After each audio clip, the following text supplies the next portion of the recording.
سلامونه نیکې هیلې او احترامات دا د پوسټ له لارې هم دا خبر ما شریک کړی. اوس غواړم د ویډیو د لارې ملګرو سره دا خبر شریک کړم چې عرب میشت دي یا په عربو کې مزدوري کوي پښتانه یاران دوستان د لر او د بر چې د مهنت مزدورۍ په غرض باندې تللي دي، نو د هغوی ژوند نه صرف په دغه هیوادونو کې آباد دی بلکې دلته ورسره د ډېرو خلکو رزق هم تړلی دی.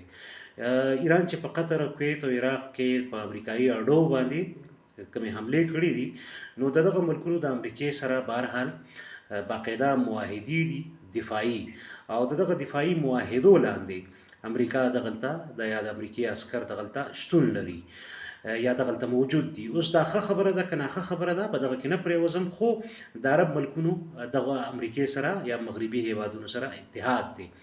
کم ملګري چې په سعودي عربستان، دوبۍ، قطر یا نورو عرب ملکونو کې مهنت مزدورۍ په غرض تللي دي، نو هغوی دې په دې سیاسي کشاله کې یا په دې جنګي ماحول کې د چا د ډلې ټپلې، د چا د مخالفت نه ډډه وکړي. نه صرف فزیکل خو هلته ممکن نه ده، یعنې عملي طور جسماني طور خو هلته ممکن نه ده، خو ډیجیټل فوټ پرنټس چې کوم دي نو هغه پاتې کېږي فیسبوک باندې، ټویټر باندې، انسټاګرام باندې، سوشل میډیا سایټس یا اوورال انټرنیټ باندې که ته یو څیز پوسټ کې او بیا یې ډیلیټ هم کې، نو هغه ریټریو کېږي، ریکور کېږي، یا د هغې سکرین شاټس خلکو اخیستي وي یا د هغې فوټ پرنټس چې کوم دي نو هغه معلومېدی شي، او ستا دپاره ستا د کار، ستا د مهنت، ستا د مزدورۍ دپاره مشکل جوړېدی شي. نو نه صرف دغه ملګرو ته سعودي عربستان کې عرب ملکونو کې چې دي هغوی ته درخواست دی، بلکې دلته چې کوم ملګري دي هغې د دغه بهر میشتو پښتنو ملګرو سره شریک کړي، تر څو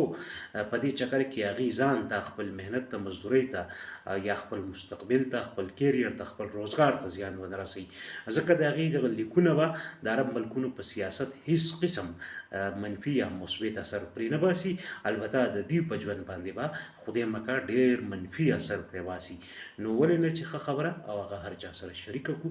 زما درخواست دی چې دغه پیغام د نورو ملګرو سره ارومرو شریک کړئ. عکس او شکل مې سم نه ښکاري، خو غږ به مې صفا وي، دا مهمه ده.